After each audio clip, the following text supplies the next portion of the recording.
In this video, I'll talk about what electron configuration means, so I'll define that. And I'll also show you how to draw any atom and its electron configuration based on its atomic number. So that's all you need, its atomic number. And I'll also briefly discuss the importance of valence electrons in this video. Alright, so electron configuration, what was the definition of that? Well, basically it just means the electron configuration is the distribution of electrons of an atom. So distribution means where we can find them, right? So where we can find the electrons. So electron configuration is where we can find these electrons of an atom or molecule in atomic or molecular orbits. And orbits is just another word for shells, right? So basically, in which shells are all its electrons found? That's electron configuration. So what you should know is the rules are actually quite simple to remember. Now we have electrons that orbit around the center. So the nucleus will contain all the protons of an atom, and around it we have all the electrons. Now they go in different shells. Now the first shell will have 2 electrons. So the first shell can hold at most 2 electrons. All the other shells, so the second, the third, the fourth, the fifth, they can all hold 8 electrons. So each of them can hold 8 electrons. Right? So first always 2 electrons, but then all the other shells thereafter 8 electrons. And that's something you should know. And then you should also know what the valence shell is. So the valence shell is defined as the outermost shell. So the last shell is your valence shell. So in this case, for this atom here, the last shell is obviously the third shell. Right? So that would be the valence shell, would be the third shell. And the valence electrons would be the amount of electrons we can find in the outermost shell. Right? So in this case, the third is the outermost shell, and we have 1, 2, 3, 4, 5, 6, 7, 8 electrons in the outermost shell. Right? So that's your valence electrons, the outermost electrons. Now if I were to ask you to draw one, so for example if I look at lithium, so lithium here has the atomic number of, 3. That means it has how many protons? It would have 3 protons. So it has 3 protons, it would also have to have 3 electrons.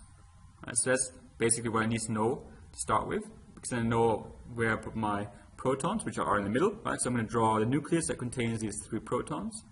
Remember, it also contain neutrons, but in this case we ignore the neutrons, which should show the protons. I've written 3 plus because the protons have a positive charge. Now, what did I mention? How many go in the first shell? Well, it would be 2. Right? So I'm going to draw my first shell, and I'm just going to add 2 electrons. Now, I'm not finished yet because I need to draw 3 electrons, because it has 3 electrons if it's a neutral atom. So I've done 2 in my first shell, and in my next shell we would have the last one left. So we'd have the last one, which is the 3, so the third one. So I draw 1 more, and now I've got 1, 2, 3 protons drawn in the middle, and 3 electrons around, and that's done, right? So how many would I have in the valence shell? So valence shell is at the last shell, right? So this shell is the valence shell, second shell, and I only have 1 valence electron in that shell, right? So lithium, that's lithium in this case, because lithium has the atomic number of 3, has 3 electrons, and one of those is in the valence shell.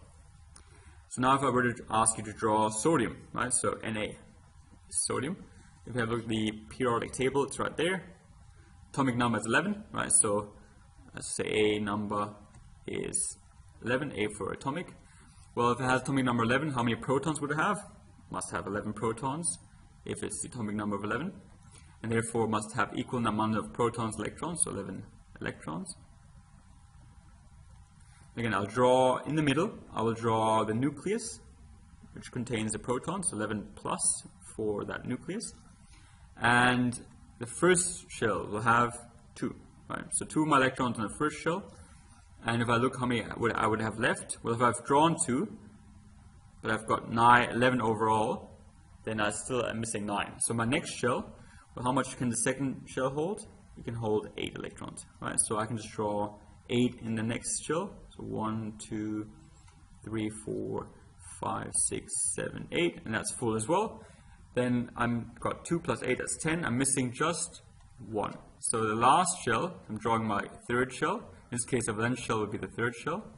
That will have 1 electron, right? Why? Because 2 in the first, 8 in the second, and 1 in the third. So 2 plus 8 is 10, and 10 plus 1 is 11. So that means this shell is your final shell, and we've got all of our electrons distributed, and the valence shell is the third one, and the third one has 1 electron. Again, what you'll find is if we look at group 1, so that's hydrogen, lithium, potassium, rubidium, cesium, etc., all of these will have exactly 1 electron in the outermost shell. Right? And this is called group 1. So group 1 has 1 valence electron, group 2 will have 2, group 3 will have 3, group 7 has 7, and group 8 has a full shell. Right? So that's basically how we put these down in terms of the periodic table. That's why the groups are named the way they are. Right, so then if I look at chlorine, for example, chlorine is right here. So it has atomic number of 17. So if it has atomic number of 17, so atomic number 17, that must mean I have 17 proton and therefore also 17 electron if it's an atom. And then I'll draw that, right? So I'll draw the middle 17 positive charges. That's my nucleus. And then I need to draw the electrons around it. Well, again, first shell, I've got 17 electrons to place. My first shell will always have 2. My next one will have 8, right? Because I can fill 8. If I have enough, I can fill 8 in that second shell. So I have enough because I've got 17 total. So 2 plus 8, now I've already placed 10. So if I place 10 and I start with 17, well, I need to place 7 more. So my last shell, which is the third shell in this case, will have 7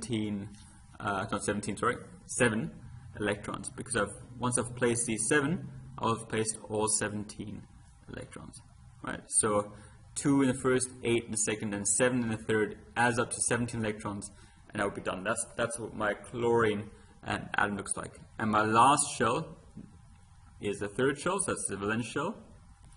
And if you were to count how many valence electrons I have, I've got 7, so 1, 2, 3, 4, 5, 6, 7, and that's why it's in group 7, right? Chlorine is group 7, fluorine has 7, and bromine and iodine, they would all have 7 in the outermost shell, right? Because they're group 7. Now these valence electrons, and we'll discuss them more in the next video, they're important because they will determine how reactive an element is. This is going to be quite important. But again, so the definition of electron configuration, this was just basically where the electrons can be found and which shells are the electrons found.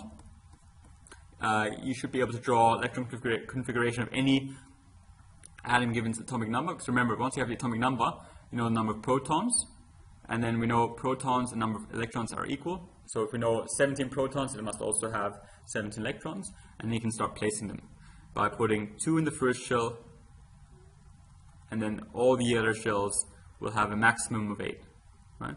So that's the rule you need to remember. The importance of valence electrons, we mentioned that those will be what determines how reactive an element is. So if they're actually going to react or not. But that's what you should know from this video.